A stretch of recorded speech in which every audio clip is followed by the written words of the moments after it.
Tahu nggak sih, ada gaun yang udah mengakhiri hidup sekitar 3.000 wanita.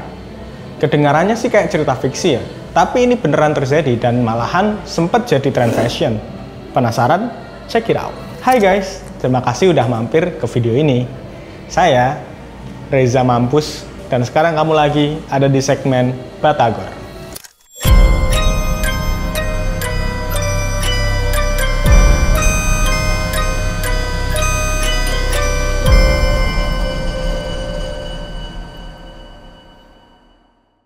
Nah, pada pertengahan abad ke-19 di Inggris, ada satu tren fashion yang benar-benar mendominasi. Para wanita Inggris, khususnya dari kalangan elit, senang banget pakai gaun dengan pinggang yang ramping dan bawahan yang ngembang. Tujuannya jelas, mereka pengen kelihatan eksklusif dan anggun. Terus lekuk tubuhnya itu juga kelihatan kayak jam pasir. Gaun modelan kayak gini tuh biasanya dilengkapi sama bordiran, renda, dan pita warna-warni. Biasanya bakal mereka pakai pas ada acara istana, kayak jamuan makan malam atau pesta dansa. Nah, gaun ini tuh bisa megar karena di dalamnya itu ada yang namanya crinoline. Crinoline ini semacam rok dalaman atau petticoat yang dipakai di dalam gaun. Nah, di awal tahun 1840-an, crinoline ini dibuat dari bulu kuda dan linen.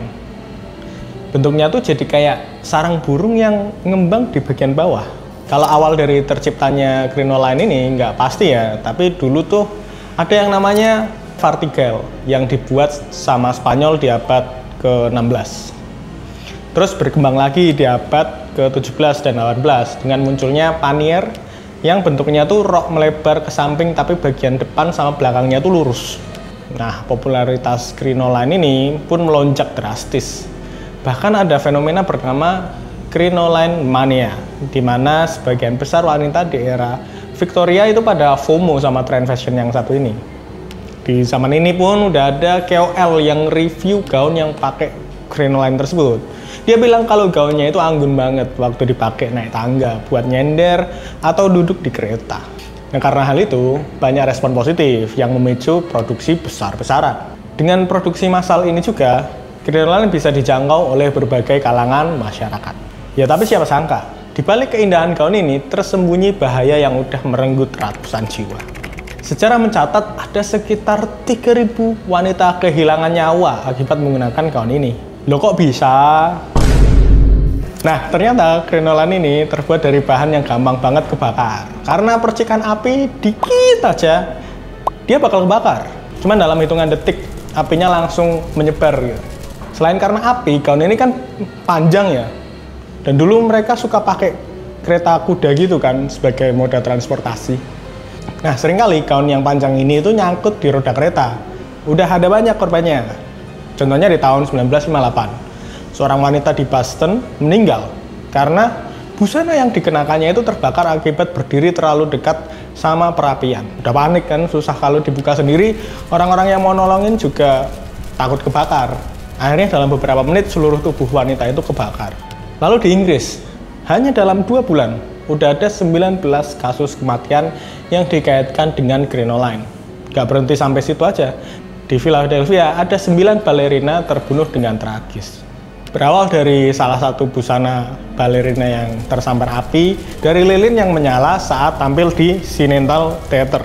Dan yang paling mengejutkannya lagi, ada laporan dari New York Times pada tahun 1958 yang mengabarkan kalau ada rata-rata 3 kematian tiap minggu yang disebabkan oleh crinoline yang terbakar. Bukannya mendapat empati, para korban ini malah seringkali disalahkan atas kelalaian mereka sendiri. Nah, ada satu lagi nih insiden paling mengerikan akibat gaun ini. Tepatnya di Santiago, Chile, pada tahun 1863. Ada sekitar 2 hingga 3.000 orang terjebak dalam sebuah gereja yang terbakar. Penyebabnya? Para jemaat wanita yang berdesak-desakan di pintu keluar, yang nggak bisa keluar karena gaun atau roknya yang kegedean. Nah, tahun 1864 makin mengerikan karena The New York Times ngabarin lagi kalau hampir 40.000 wanita di seluruh dunia itu meninggal karena kasus serupa yang melibatkan crinoline. Karena terlalu banyak menimbulkan masalah dan memakan banyak korban jiwa, produksi crinoline ini pun secara resmi diberhentikan pada akhir tahun 1800-an lah. Dari banyaknya kasus mengerikan tentang crinoline ini, ada satu orang yang malah selamat berkat crinoline. Pada tahun 1885, Sarah Ann Henley, seorang pelayan dari bar yang berusia 22 tahun, menjadi orang yang selamat dari kejadian mengenaskan. Suatu hari, ia mendapat sepucuk surat yang bikin patah hati. Gimana enggak? Surat itu dari tunangannya yang bilang kalau mereka nggak jadi nikah.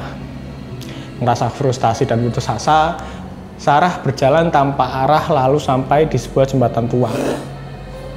Sarah manjat tembok, jembatan, dan dia siap-siap buat lompat ke jurang. Dan kalian tahu apa yang terjadi? Pas dia loncat, gaunnya ngembang cuy. Akibat ada crinoline di dalam gaunnya. Kayak di kartun-kartun gitu. Untungnya pas itu lagi musim semi, jadi lagi berangin kan. Setelah mendarat, para saksi ngeliat kalau Sarah pingsan karena shock. Untungnya nggak kenapa-napa. Jadi begitulah guys, akhir dari tren fashion crinoline ini. Di era sekarang, crinoline digunakan tapi bukan untuk busana sehari-hari, melainkan emang untuk acara-acara penting aja, kayak fashion show atau party. Ingat guys, FOMO boleh, tapi jangan sampai membahayakan diri sendiri dan orang sekitar. Segitu dulu cerita kita kali ini. Sampai jumpa di episode selanjutnya. Jangan lupa like, comment, share, dan tonton video lainnya ya. Stay curious, stay mysterious.